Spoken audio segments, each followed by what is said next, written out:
ദൈവത്തിലുള്ള യഥാർത്ഥ ജീവിതം പോഡ്കാസ്റ്റിലേക്ക് സ്വാഗതം. ഇന്നും നമ്മോട് സംസാരിക്കുന്ന ദൈവത്തിന്റെ വാക്കുകൾ ഇവിടെ നാം ശ്രവിക്കുന്നു.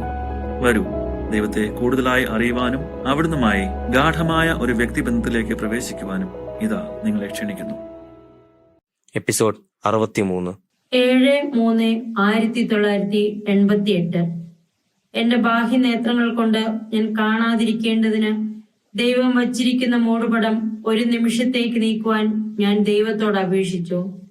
പെട്ടെന്ന് നാളിതുവരെ ദൈവം നൽകിയ വെളിപാടുകളുടെയും സന്ദേശങ്ങളുടെയും ബാഹുല്യം ഞാൻ കണ്ടു. അനേകം നോട്ട് ബുക്കുകളിലായി എഴുതിയിരിക്കുന്ന സന്ദേശത്തിന്റെ ബാഹുല്യം കണ്ട് ഞാൻ അത്ഭുതപ്പെട്ടുപോയി. ഇത്രയും കുറഞ്ഞ കാലത്തിനുള്ളിൽ ഇതെനിക്ക് സ്വയം ചെയ്യുവാൻ സാധിക്കുമായിരുന്നില്ല. ഇക്കാര്യം ഗ്രഹിച്ചപ്പോൾ എന്നിൽ ഒരു ഞെട്ടൽ അനുഭവപ്പെട്ടു. ഈ ദൈവിക വെളിപ്പെടുത്തലുകളുടെ ആഴം ഗ്രഹിക്കുവാൻ ദൈവം എന്നെ ഇടയാക്കി. യേശുവേ, യഥാർത്ഥത്തിൽ നമ്മൾ രണ്ടുപേരും ഒന്നിച്ചു പ്രവർത്തിച്ചോ? അതെ വസൂല, നമ്മൾ യഥാർത്ഥത്തിൽ ഒന്നിച്ചു പ്രവർത്തിച്ചു. നീ ഇപ്പോൾ എന്നെ ചുംബിക്കുമോ? ഒരു ഞെട്ടലോടെ ഞാൻ കരയുകയായിരുന്നു. വിറയലോടെ ഞാൻ എഴുന്നേറ്റു. തിരുക്കച്ചിയിൽ പതിഞ്ഞ യേശുവിന്റെ ചിത്രത്തിനടുത്തേക്ക് നടന്നിയെന്ന് യേശുവിന്റെ ചിത്രത്തിൽ ചുംബിച്ചു. നിന്റെ ബാഹ്യനേത്രങ്ങളെ മറയ്ക്കുന്നതിന് ഞാൻ വെച്ചിരിക്കുന്ന മൂടുപടം അല്പനേരത്തേക്ക് ഞാൻ മാറ്റിയപ്പോൾ എപ്രകാരം നിനക്ക് അനുഭവപ്പെട്ടു എന്ന് മനസ്സിലാക്കുക. വരൂ, ഒരിക്കലും എന്റെ ദൈവിക പ്രവൃത്തികളെ സംശയിക്കരുത്. എന്റെ ഭവനമായ സഭയെ പുനരുദ്ധരിക്കുന്നതിനും എന്റെ കുഞ്ഞാടുകളെ ഒന്നിച്ചു കൂട്ടുന്നതിനും വേണ്ടിയുള്ള ദൈവിക പ്രവൃത്തികളാണിവ. എന്റെ പൂമുട്ടുകളെ നനയ്ക്കുന്നതിനു വേണ്ടിയാണ് ഈ ദൈവിക പ്രവൃത്തികൾ. വരൂ, കർത്താവായ ഞാൻ എന്റെ സാന്നിധ്യം നിന്നെ ഓർമ്മിപ്പിക്കാം. വസൂല, നമുക്ക്. അതേ കർത്താവെ, നമുക്ക്. 8/3/1988. പത്രോസേ, ഇപ്പോൾ ഞാൻ നിന്റെ വാതിൽക്കലുണ്ട്. എന്റെ ശരീരമായ സഭയെ മഹത്വപ്പെടുത്തുക. ഞാൻ എന്റെ കുഞ്ഞാടുകളെ ഈ തൊഴുത്തിൽപ്പെടാത്തവയെ പോലും ഒരുമിച്ച് കൂട്ടി ഐക്യപ്പെടുത്തും. ഇതാ, ഞാൻ എന്റെ ആടുകളെ വിളിക്കുന്നു. ആടുകൾ അവയുടെ ഇടയന്റെ സ്വരം തിരിച്ചറിയും. മണിക്കൂറുകൾ അതിവേഗം പറന്നു പോകുന്നു. എന്റെ തിരിച്ചുവരവ് അടുത്തിരിക്കുന്നു. സ്നേഹം സ്നേഹമായിട്ട് തന്നെ നിങ്ങളിലേക്ക് മടങ്ങിയെത്തും. എന്റെ രാജ്യം സ്വർഗത്തിലെ പോലെ ഭൂമിയിലുമാകും. എന്തെന്നാൽ സൃഷ്ടികളെ, നീതിയും സ്നേഹവും സമാധാനവും സ്വർഗത്തിൽ നിന്ന് നിങ്ങളിലേക്ക് പെയ്തിറങ്ങും. വസൂല, നീ എത്രമാത്രം നിന്റെ ദൈവമായ എന്നിൽ ആശ്രയിക്കുന്നുണ്ടെന്ന് നീ അറിയുന്നതിനാൽ നീ കൂടുതലായി പ്രാർത്ഥിക്കാമോ? നിന്റെ ലളിതമായ വാക്കുകളെ ഞാൻ സ്നേഹിക്കുന്നു. എന്നോട് ഇപ്രകാരം പറയുക: കർത്താവേ, ഞാൻ അങ്ങയെ സ്നേഹിക്കുന്നു. ഞാൻ അങ്ങേക്ക് വേണ്ടിയാണ് ശ്വസിക്കുന്നത്. ഞാൻ അങ്ങേക്ക് വേണ്ടി പുഞ്ചിരിക്കുന്നു. ഞാൻ അങ്ങയിൽ പ്രത്യാശിക്കുന്നു. ഞാൻ അങ്ങയിൽ വിശ്വസിക്കുന്നു. അങ്ങാണ് എൻ്റെ ആനന്ദം, എൻ്റെ പുനരുജ്ജീവനം. അങ്ങാണ് എൻ്റെ സമാധാനം. അതെ, ഈ വാക്കുകൾ നിന്റെ പരിശുദ്ധ സന്തത സഹചാരിയായ എന്നോട് പറയുക. നിന്റെ ദിവസം എന്നോടൊപ്പം പങ്കുവയ്ക്കുക. അടുത്ത് അനുഭവിച്ചറിയുവാൻ കഴിയുന്ന എന്റെ സാന്നിധ്യം എന്റെ മക്കൾ അറിയണമെന്ന് ഞാൻ വളരെയധികം ആഗ്രഹിക്കുന്നു. ഏതു സ്ഥലത്തും ഏതു സമയത്തും ഞാൻ അവരുടെ തൊട്ടടുത്ത് തന്നെ സന്നിഹിതനാണ്. എന്റെ സജീവ സാന്നിധ്യത്തെക്കുറിച്ച് അവർ അറിഞ്ഞിരുന്നെങ്കിൽ അവർ വളരെ കുറച്ചു മാത്രമേ വീണു പോവുകയുള്ളായിരുന്നു. അവർ വളരെ കുറച്ചു മാത്രമേ പാപം ചെയ്യുകയുള്ളായിരുന്നു. അവർ എന്നോട് വളരെ അടുത്ത ആത്മബന്ധത്തിലാകണമെന്ന് ഞാൻ ആഗ്രഹിക്കുന്നുണ്ടെന്ന് അവരോട് പറയുക. വരൂ, ഞാൻ നിന്നെ സ്നേഹിക്കുന്നു. നീ നിന്റെ ഗുരുവിനെയും സ്നേഹിക്കുക. അല്പനേരത്തെ മൗനത്തിന് ശേഷം യേശു ഒരു പ്രവചനം നൽകി. ഉന്നതരെ നിരായുധരാക്കിക്കൊണ്ട് അവരെ നീ എന്റെ ഭവനത്തിൽ ഒന്നിച്ചുകൂട്ടും. എന്റെ അധരങ്ങളിൽ നിന്നുള്ള വചനത്താൽ നീ അവരോട് പ്രഘോഷിക്കും. എന്റെ മുൾക്കിരീടം നീ എടുത്തു മാറ്റിക്കൊണ്ട് അതിന്റെ സ്ഥാനത്ത് സ്നേഹവും സമാധാനവും കൊണ്ടുള്ള ഒരു പുഷ്പചക്രം വയ്ക്കും. എന്റെ സ്വർഗീയ ഭവനത്തിൽ നിന്ന് എന്റെ സൃഷ്ടികളുടെ മേൽ സത്യസന്ധതയും സ്നേഹവും സമാധാനവും കർത്താവായ ഞാൻ വർഷിക്കും. കൊച്ചുകുഞ്ഞെ, നിന്റെ ദൈവത്തിൽ നിന്ന് സമാധാനം സ്വീകരിക്കുക. എന്റെ വസൂല, ഞാൻ നിന്നെ നയിച്ചു. ഞാൻ നിനക്ക് രൂപം നൽകി. ഇപ്പോൾ നീ എന്നോടൊപ്പം വരണം. നിന്റെ കൈ എന്റെ കയ്യിൽ പിണഞ്ഞ് രക്തം വാർന്നൊഴുകുന്ന എന്റെ ശരീരത്തിൽ പിടിക്കണം. എന്നെ അനുഗമിക്കുക. ഇടത്തോട്ടോ വലത്തോട്ടോ നോക്കരുത്. നിന്റെ ദൗത്യം പൂർത്തിയാക്കുവാൻ പരിശ്രമിക്കണം. ഭയപ്പെടേണ്ട. എന്റെ ശത്രുക്കളെ ബഹിഷ്കരിച്ച് അവരെ നിരായുധരാക്കുവാൻ നിന്നെ ഞാൻ പ്രാപ്തയാക്കും. കർത്താവായ ഞാൻ നിങ്ങൾ എല്ലാവരുടെയും മധ്യയുണ്ട്. നിങ്ങൾ ഓരോരുത്തരുടെയും വാതിൽക്കൽ ഞാൻ നിൽക്കുന്നുണ്ട്. എന്റെ കൈവശം 3 കിരീടങ്ങളുണ്ട്. സമാധാനത്തിന്റെ കിരീടം, സ്നേഹത്തിന്റെ കിരീടം, നീതിയുടെ കിരീടം. 9/3/1988. കർത്താവെ, പീറ്റർ വസിലി അങ്ങയുടെ സന്ദേശത്തിൽ സംശയിക്കാൻ തുടങ്ങിയത് അങ്ങ് കേട്ടോ. ഇപ്പോൾ അദ്ദേഹം പറയുന്നത് ഈ സന്ദേശങ്ങളെല്ലാം പിശാചിൽ നിന്ന് വരുന്നതാണെന്ന്. വിശ്വാസത്തിൽ പക്വത പ്രാപിച്ചവരെ മാത്രമേ അങ്ങ് സന്ദർശിക്കുകയുള്ളൂ എന്നും അയോഗ്യരെ അങ്ങ് സന്ദർശിക്കുകയില്ലെന്നും അദ്ദേഹം പറയുന്നു. എന്റെ കുഞ്ഞെ, ഇതാ ഒരാൾ കൂടി എന്റെ അനന്തമായ കാരുണ്യത്തിലും എന്റെ അനന്തമായ സമ്പത്തിലും വിശ്വസിക്കുവാൻ പഠിക്കാനായിട്ടുണ്ട്. അവന് വേണ്ടിയുള്ള എന്റെ സന്ദേശം എഴുതിയെടുക്കുക. എന്തിനാണ് നീ എന്റെ പുഷ്പത്തെ ചവിട്ടി മെതിക്കുന്നത്? കാണുവാൻ കണ്ണുകളും കേൾക്കുവാൻ ചെവികളും ഞാൻ നിനക്ക് നൽകിയിട്ടില്ലേ?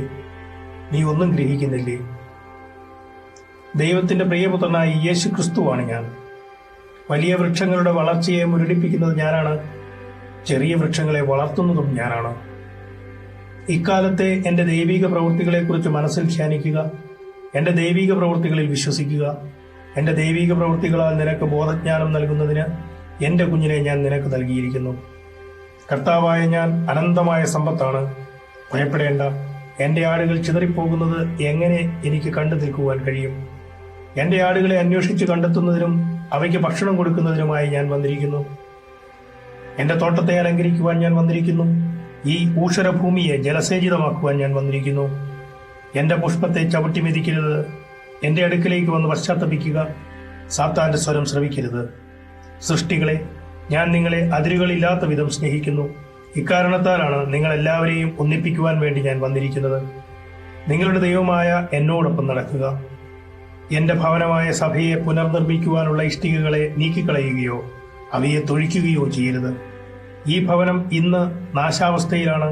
കർത്താവായ ഞാനാണ് ഈ സന്ദേശത്തിലൂടെ സംസാരിക്കുന്നതെന്ന് ഒരിക്കലും സംശയിക്കരുത്. വസൂല, എന്നിൽ ആശ്രയിക്കുക. എന്റെ സമീപത്ത് നിലകൊള്ളുക. നിന്റെ കരത്തെ പിടിക്കുവാൻ എന്റെ കരത്തെ അനുവദിക്കുക. കർത്താവായി ഞാൻ നിന്നെ സ്നേഹിക്കുന്നു. നമുക്ക് അതെ കർത്താവായ യേശുവേ. എന്നാൽ വരൂ. 10/3/1988. യേശുവേ, ഇത് ഞാനാണ്. നിനക്ക് സമാധാനമുണ്ടാകട്ടെ. വസൂല, എനിക്ക് വേണ്ടി പ്രവർത്തിക്കുവാൻ നീ തയ്യാറാണോ? കർത്താവെ, ഇത് അങ്ങയുടെ അഭീഷ്ടമാണെങ്കിൽ അങ്ങേക്ക് വേണ്ടി തുടർന്ന് പ്രവർത്തിക്കുവാൻ ഞാൻ തയ്യാറാണ്. കുഞ്ഞെ, ഞാൻ കർത്താവാണ്. നിന്നെ പോഷിപ്പിക്കുന്ന യേശുവാണ് ഞാൻ. നീ എന്റെ തോട്ടത്തെ അലങ്കരിക്കണമെന്ന് ഞാൻ ആഗ്രഹിക്കുന്നു. നീ എന്റെ സഭയെ പുതുക്കി നവീകരിക്കണമെന്ന് ഞാൻ ആഗ്രഹിക്കുന്നു. എന്നെ അനുഗമിക്കുക. ഞാൻ നിന്നിൽ പ്രവർത്തിച്ച് നിന്നിലൂടെ സഭയെ നവീകരിക്കും. എന്റെ ദാഹത്തെ ശമിപ്പിക്കുക. അല്ലയോ ബലിപീഠമേ, എന്റെ മക്കളുടെ ഹൃദയത്തിലേക്ക് വീശിയടിച്ചുകൊണ്ടിരിക്കുന്ന ഈ മഞ്ഞുകാറ്റിനെ ചൂടുപിടിപ്പിക്കുവാൻ നിന്റെ ജ്വാലയെ ജ്വലിപ്പിച്ചു നിർത്തുക. അല്ലയോ കാലഘട്ടമേ, സോദോം നഗരത്തിലെ പോലെ തന്നെ നീയും അധപ്പതിച്ചിരിക്കുന്നു. നിന്റെ സന്തതികൾ കായന്റെ സന്തതികളെ പോലെയാണ്. ആബേലിനെ പോലെയുള്ളവർ വളരെ കുറവാണ്. നിന്റെ കാലഘട്ടത്തിലെ മനുഷ്യരുടെ ഹൃദയം വഷളായി തീർന്നിരിക്കുന്നു. സൃഷ്ടികളെ, ഇങ്ങനെ സംഭവിക്കുവാനുള്ള കാരണം എന്താണെന്ന് നിങ്ങൾക്കറിയാമോ? കാരണം നിങ്ങളുടെ ഇടയിൽ സ്നേഹം നഷ്ടമായിരിക്കുന്നു. നിങ്ങൾ എന്നെ മറന്നിരിക്കുന്നു. എന്റെ ഇക്കാലത്തെ ദൈവിക പ്രവൃത്തികളിൽ നിങ്ങൾ വിശ്വസിക്കുന്നില്ല. അതേ സൃഷ്ടികളെ, അനുഗ്രഹങ്ങളെ സ്വാഗതം ചെയ്തിരുന്ന നമ്മുടെ സുദിനങ്ങൾ അവസാനിച്ചിരിക്കുന്നു. നികൃഷ്ടതയുടെ കാലഘട്ടമേ, ഞാൻ നിങ്ങളെ പുനരുജ്ജീവിപ്പിക്കും. നിങ്ങളെ സൗഖ്യമാക്കുന്ന എന്റെ ജീവരസം നിങ്ങളുടെ ഹൃദയങ്ങളിലേക്ക് ഞാൻ വർഷിക്കും. ഞാൻ നിങ്ങളെല്ലാവരെയും എത്രമാത്രം സ്നേഹിക്കുന്നു. എഴുതുക. അതേ കർത്താവെ, ദൈവം ദുഃഖത്തോടും പരിഭവത്തോടുമാണ് സംസാരിച്ചത്.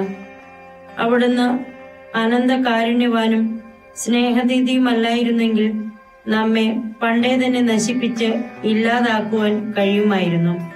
എന്നാൽ അവിടുത്തെ അതിരുകളില്ലാത്ത കാരുണ്യത്താലും സ്നേഹത്താലും അവിടുന്ന് നമ്മോട് അലിവ് കാണിക്കുന്നു. നമ്മുടെ പാപങ്ങൾ ക്ഷമിക്കുന്നു. നമ്മെ സുഖപ്പെടുത്തുന്നു.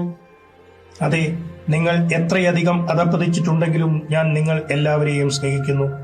ഞാൻ നിങ്ങളെ എപ്പോഴെങ്കിലും പരിത്യജിക്കുമോ? ഞാൻ നിങ്ങളെ ഒരിക്കലും പരിത്യജിക്കുകയില്ല. 11/3/1988. ദൈവത്തിന് മഹത്വം. 3 പ്രാർത്ഥനകൾ ചൊല്ലിയതിനു ശേഷം സ്വർഗത്തിൽ നിന്ന് സ്വർഗീയ കീർത്തനമായി ഇപ്രകാരം ഞാൻ കേട്ടു: ദൈവത്തിന് മഹത്വം. അങ്ങനെ തന്നെ അത് എഴുതപ്പെടുകയും ചെയ്തു. യേശുവേ, ഞാൻ നിന്റെ സമീപത്തുണ്ട്. പ്രിയപ്പെട്ടവളെ, റഷ്യയുടെ മാനസാന്തരത്തിനു വേണ്ടി പ്രാർത്ഥിക്കുക. എന്റെ ദൈവിക കരത്താൽ റഷ്യ ഉയർപ്പിക്കപ്പെടും. റഷ്യയുടെ മാനസാന്തരം സംഭവിക്കുന്ന പരിശുദ്ധിയുടെ ഉച്ചിയിൽ എന്റെ കരം അവളുടെ മേൽ വയ്ക്കുന്ന നിമിഷത്തിൽ അവളുടെ തണുത്തുറഞ്ഞുപോയ ഹൃദയത്തെ ഞാൻ പുനരുജ്ജീവിപ്പിക്കും. മരണത്തിന്റെ നിശ്ചലതയിൽ നിന്നും അവളുടെ അന്ധകാര ലോകത്തിൽ നിന്നും സമാധാനത്തിന്റെ എന്റെ ലോകത്തിലേക്കും എന്റെ പ്രകാശത്തിലേക്കും അവൾ പുനരുജ്ജീവിപ്പിക്കപ്പെടും. അവളുടെ രക്ഷകനെ അവളുടെ സമീപത്ത് കാണുമ്പോൾ വലിയ ശബ്ദത്തിൽ നിലവിളിച്ചുകൊണ്ട് അവളുടെ ആനന്ദം അവൾ പ്രകടിപ്പിക്കും. ഞാൻ അവളെ എന്നിലേക്ക് എടുത്തുയർത്തും. അവളെ ശുദ്ധീകരിച്ചുകൊണ്ട് അവളുടെ ദൈവമായ എന്നോടുള്ള സ്വർഗീയമായ ഉന്മാദം അവൾക്ക് നൽകിക്കൊണ്ട് എന്റെ സ്നേഹജ്വാല അവളുടെ ഹൃദയത്തെ ജ്വലിപ്പിക്കും. അല്ലയോ റഷ്യ, എന്റെ റഷ്യ, ഞാൻ നിന്നെ അത്യധികം സ്നേഹിക്കുന്നു. ഒരു മനുഷ്യനും സംസാരിക്കാൻ കഴിയാത്ത വിധത്തിൽ അത്രമാത്രം സ്നേഹത്തോടെയാണ് ദൈവം സംസാരിച്ചത്. നീ മരിച്ചത് കണ്ട് ഞാൻ അത്രമാത്രം കരഞ്ഞു. പ്രിയപ്പെട്ടവളെ, നിന്നെ എനിക്ക് നഷ്ടപ്പെട്ടപ്പോൾ കയ്പ് നിറഞ്ഞ ദുഃഖത്തിന്റെ അനേകം കണ്ണുനീർത്തുള്ളികൾ എന്റെ കണ്ണുകളിൽ നിന്നൊഴുകി. സ്വർഗം മുഴുവനും നിന്നെ ഓർത്ത് വിലപിക്കുകയായിരുന്നു. എന്റെ പ്രിയപ്പെട്ടവളെ, സ്നേഹവും വാത്സല്യവും നിറഞ്ഞ എന്റെ ഹൃദയത്തെ കുത്തിക്കീറിക്കൊണ്ട് നീ എന്തിനാണ് എന്നെ പരിത്യജിച്ചത്? പരിശുദ്ധ മറിയത്തിന്റെ സാന്നിധ്യം എനിക്ക് അനുഭവപ്പെട്ടു. എന്റെ കുഞ്ഞെ, നിനക്ക് സമാധാനമുണ്ടാകട്ടെ. ഞാൻ നിന്റെ പരിശുദ്ധ അമ്മയാണ്. നിന്റെ സഹോദരിയായ റഷ്യയ്ക്ക് വേണ്ടി പ്രാർത്ഥിക്കുക. ഇന്ന് കർത്താവ് അവളുടെ സമീപത്തുണ്ട്. കർത്താവിന്റെ ദൈവിക കരം അവളുടെ തണുത്തുപോയ മൃദമായ ഹൃദയത്തെ ഉടൻ തന്നെ സ്പർശിക്കും. സൃഷ്ടികളെ, ഒട്ടും സ്നേഹിക്കപ്പെടാത്ത നിങ്ങളുടെ സഹോദരിയായ റഷ്യയെ കർത്താവ് പുനരുജ്ജീവിപ്പിക്കും. മകളെ, ജാഗ്രതയുള്ളവളായിരിക്കുക. റഷ്യയുടെ മഹത്വത്തിനുള്ള സമയം ഇത് ആസന്നമായിരിക്കുന്നു. പരിശുദ്ധ അമ്മ ജോൺ പോൾ രണ്ടാമൻ മാർപ്പാപ്പ അവിടെയുണ്ടെന്ന മട്ടിൽ സംസാരിക്കുന്നു. പരിശുദ്ധ അമ്മയുടെ സ്വരം മാധുര്യമുള്ളതായിരുന്നെങ്കിലും ദുഃഖത്തിന്റെ ധ്വനിയും അതിലുണ്ടായിരുന്നു. പരിശുദ്ധ മറിയം കരയുകയായിരുന്നു. ജോൺ പോൾ രണ്ടാമൻ മാർപ്പാപ്പയോട് പരിശുദ്ധ മറിയത്തിന് വലിയ വാത്സല്യമുള്ളതായി തോന്നി. അതെ വസൂല, അനേകം വർഷങ്ങളായി ഞാൻ ജോൺ പോൾ രണ്ടാമൻ മാർപ്പാപ്പയോട് റഷ്യയെ ദൈവത്തിന് സമർപ്പിച്ച് പ്രാർത്ഥിക്കുവാൻ പറയുന്നുണ്ടായിരുന്നു. ഇപ്പോൾ ഇത് കർത്താവും അവിടുത്തെ രക്തസാക്ഷികളായ വിശുദ്ധരും നിങ്ങളുടെ പ്രാർത്ഥനകളും വിലാപങ്ങളും കേട്ടിരിക്കുന്നു. പ്രിയപ്പെട്ടവരെ, നിങ്ങളുടെ പരിത്യാഗ പ്രവൃത്തികൾ വ്യർത്ഥമായിട്ടില്ല. നിങ്ങളുടെ കണ്ണുനീർ വെറുതെ ആയി പോയിട്ടില്ല. നിങ്ങളുടെ കണ്ണുനീരെല്ലാം യേശുവിന്റെ മുറിവേറ്റ ഹൃദയത്തിനുള്ള ഒരു ലേപനൌഷധമായിരുന്നു. പത്രോസേ, കർത്താവിനെ സ്തുതിക്കുവിൻ. യേശു നിന്റെ വാതിലിൽ മുട്ടി വിളിച്ചുകൊണ്ടിരിക്കുന്നു. സമാധാനം നിന്നോടുകൂടെ. നിങ്ങൾ എല്ലാവർക്കും സമാധാനം ഉണ്ടാകട്ടെ. ഞാൻ നിങ്ങൾ എല്ലാവരെയും സ്നേഹിക്കുന്നു. 13/3/1988. എന്റെ കർത്താവെ, പ്രത്യേകവിധം അങ്ങയുടെ സമീപം ഇത്രയും അടുത്തിരിക്കുവാനുള്ള കൃപകൾ എനിക്ക് നൽകിയതിന് ഞാൻ അങ്ങേക്ക് നന്ദി പറയുന്നു. ആമേൻ. വസൂല, എന്റെ താല്പര്യങ്ങൾക്കും എന്റെ മഹത്വത്തിനും വേണ്ടിയാണ് നിനക്ക് ഈ കൃപകളെല്ലാം നൽകപ്പെട്ടിരിക്കുന്നത്. നിന്നെ ഉപയോഗിക്കുവാൻ എന്നെ അനുവദിക്കുക. നിന്റെ ദൗത്യം എന്താണെന്ന് ഗ്രഹിക്കുക. വരൂ, ഞാൻ നിന്നെ സഹായിക്കാം. വസൂല, നിന്നെ പ്രചോദിപ്പിക്കുവാൻ ഞാൻ തീരുമാനിച്ചു. എന്റെ കുഞ്ഞെ, എന്നിൽ വിശ്വസിക്കുക. ഒരു പുതിയ പെന്തക്കോസ്ത സംഭവിക്കുന്നതിനു വേണ്ടി 23-ാം ജോൺ മാർപ്പാപ്പയെ പ്രാർത്ഥിക്കുവാൻ ഞാൻ പ്രചോദിപ്പിച്ചു. ഈ പ്രചോദനം ജ്ഞാനത്തിൽ നിന്ന് ഉത്ഭവിക്കുന്നതാണ്.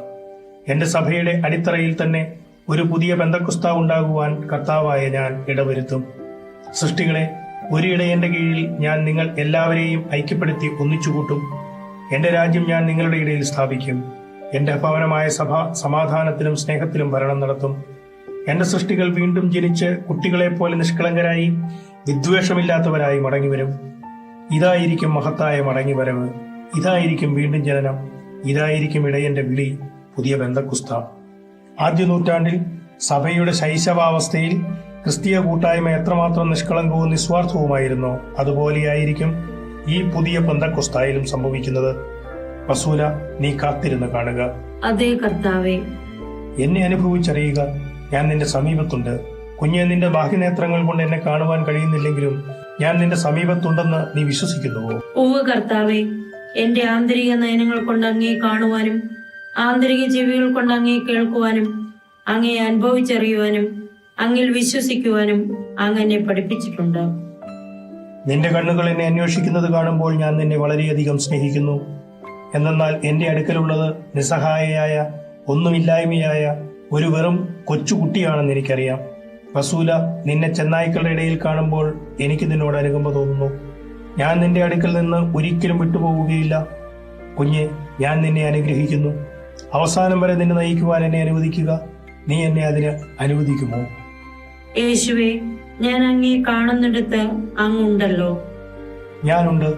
പ്രിയപ്പെട്ടവളെ, നിനക്കെന്റെ സമാധാനം ഉണ്ടാകട്ടെ. നമുക്ക്, നമ്മൾ, കർത്താവേ.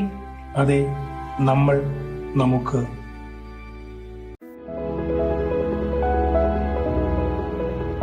നിങ്ങൾ കേട്ടത് ദൈവത്തിലുള്ള യഥാർത്ഥ ജീവിതം പോഡ്കാസ്റ്റ്. അടുത്ത എപ്പിസോഡിൽ വീണ്ടും കണ്ടുമുട്ടുമ്പോഴേക്കും അവിടുത്തെ കരുണാദ്ര സ്നേഹത്തിൽ ഒരു പടി കൂടെ ആഴപ്പെടാൻ ഇടവരട്ടെ.